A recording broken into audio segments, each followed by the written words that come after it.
Hello students. Today we are going to study second part of cell, the unit of life. In today's class we will be studying types of cells and structure of the prokaryotic cell. Now, basically there are two types of cells on the basis of the type of nucleus present in it.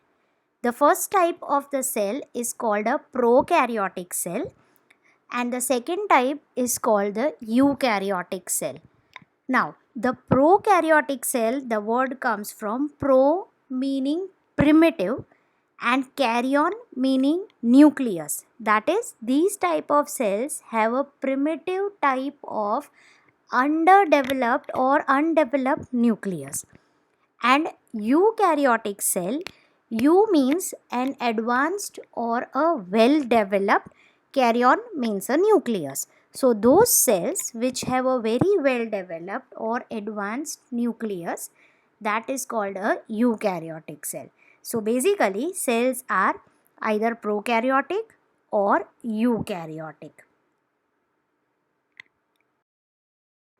Today we are going to study in detail prokaryotic cell.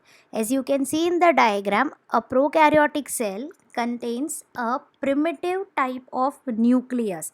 Basically, this nucleus is different from the nucleus that we have in our cells because here the genetic material is not organized into chromosomes. So this is a simple diagram of a typical prokaryotic cell.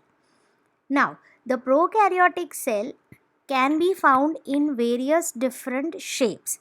So, now we will learn in detail about the structure of a prokaryotic cell. Okay, so here you can see various figures given of a prokaryotic cell. In general, the prokaryotic cells are usually smaller than the eukaryotic cells. They also multiply more rapidly than the eukaryotic cells, so their cell division is comparatively very fast, okay, as compared to eukaryotic cells. The prokaryotic cell are commonly they are called bacteria. The four basic shapes of bacteria, as you can see here in the first diagram, that is, if they are rod shaped like the blue ones, then it is called bacillus. The second diagram, the yellow colored with a flagella, they are commonly called vibrio or vibrio. They are comma shaped. The third type are spherical, circular. They are called coccus type of bacteria. And the fourth type, which are spiral shaped, they are called spirillum bacteria. The bacillus, vibrio, coccus and spirillum. These bacteria can be either found singly as single, they can be found in pair, two together. They are also found in clusters. They may also form chains. Okay, so they can be colonial or single living.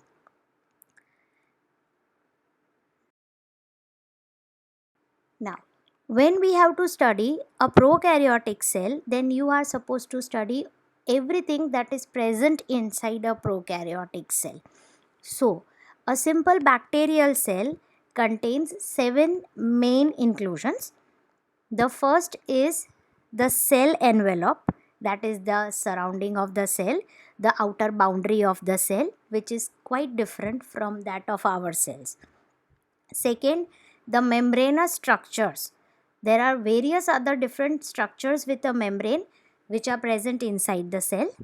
Third, the cytoplasm of the bacterial cell. Fourth, the nucleoid. Not the nucleus, but the nucleoid. Nucleoid is actually the DNA of the prokaryotic or a bacterial cell. Then fifth, plasmids. Sixth, flagella.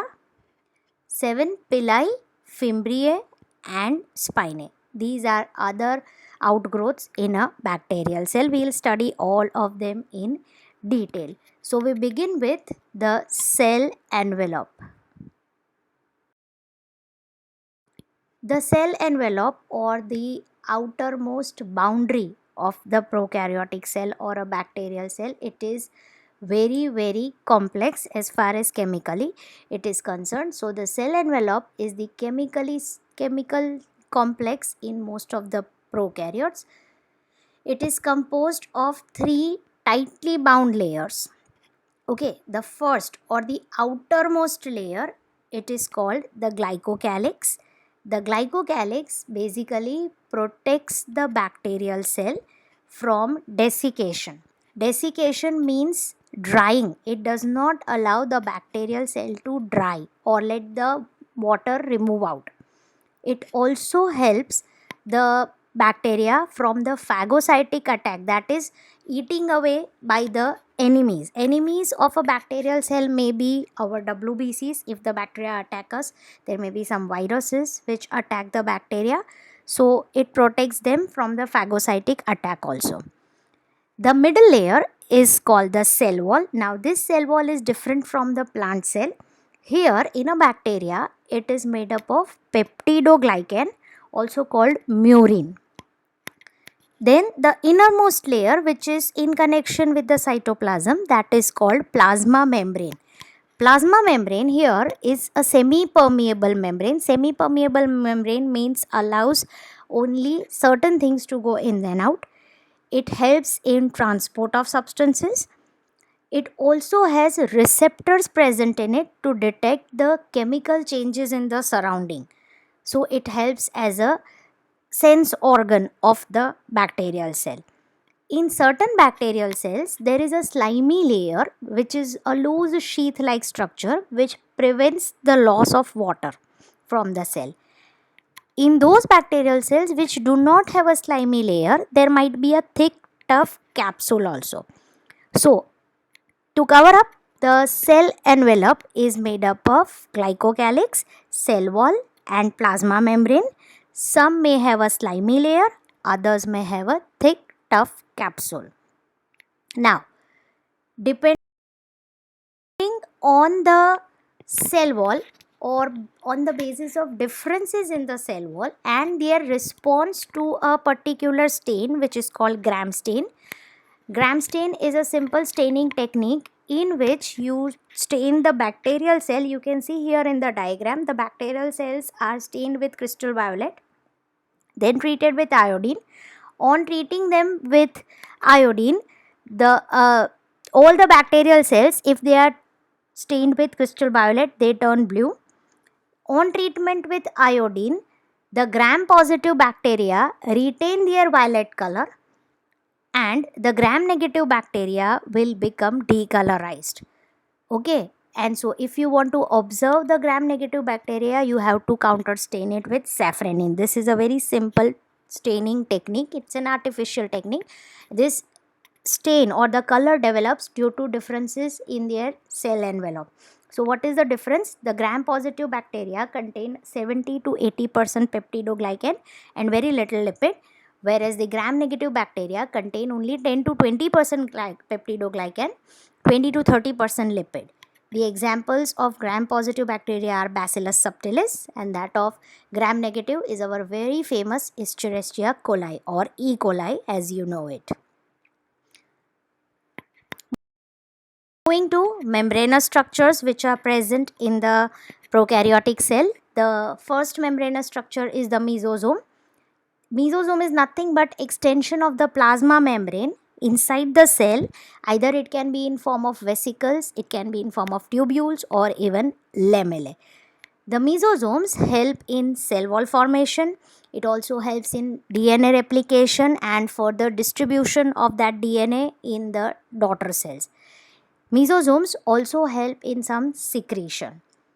The second membranous structure are the photosynthetic pigments like bacteriochlorophyll, which are present in the form of chromatophores. They help in photosynthesis. So these are the membranous structures, mesosome and chromatophores.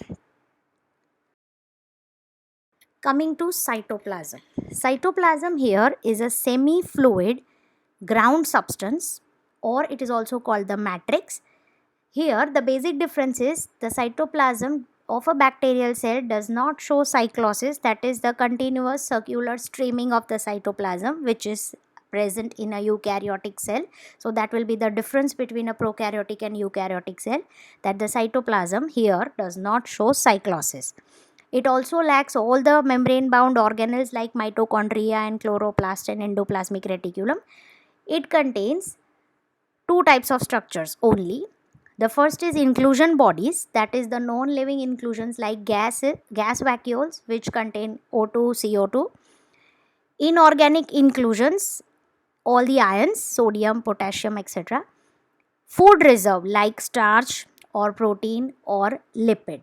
These are just inclusions inside the cytoplasm. The bacterial cell also contains 70S type of ribosomes which are made up of 50S and 30S subunits.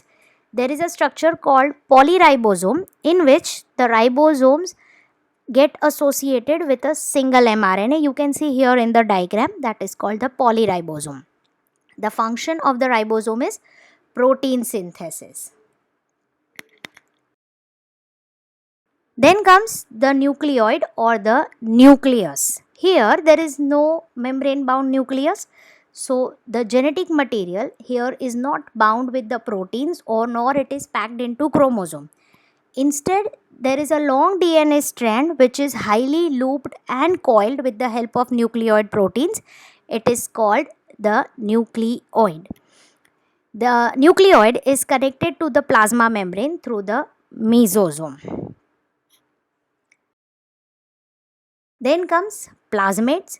Plasmids are extranuclear DNA which are found as ring-like structures, circular DNA. They can replicate independently, that is they can make their own copies.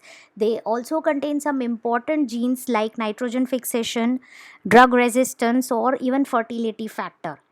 If they get associated with the nucleoid temporarily, they are also called episomes. That's all about plasmid. You will learn in detail about plasmids when you study biotechnology, because plasmids have got lot of importance as far as biotechnology is concerned. Then the locomotory organs, the flagella. Most of the bacterial cells, they may possess one or many flagella. They are fine thread-like appendages. If you see the flagella under an electron microscope, you can see here in the diagram there is a filament, there is a hook and a basal body. It has got a very complicated structure. The filament extends from the cell surface. It is made up of flagellin protein. The hook is made up of protein subunits and the basal body is made up of lots and lots of rings. The function of the flagella is locomotion. It spins the body in the opposite direction and pushes the bacterium forward. Then comes other appendages of the bacterial cell which are pili. Pili are elongated tubular structures made up of pillin protein. The number of pili may be 1 to 4 per cell. The function is mating purposes. The fimbriae are small bristle-like structures. They come out of the cell. They are around 300 to 400 per cell. They help to attach to solid surfaces. So their function is attachment to either host tissue or a rock. And spinae. Spinae are tubular rigid appendages. They are made up of spinin protein. They help the cell to adjust to the environmental conditions like salinity or pH or temperature. Okay, so basically here we have studied all the different structures which are found in a prokaryotic cell. Okay, so that's all about prokaryotic cell. Thank you for joining me.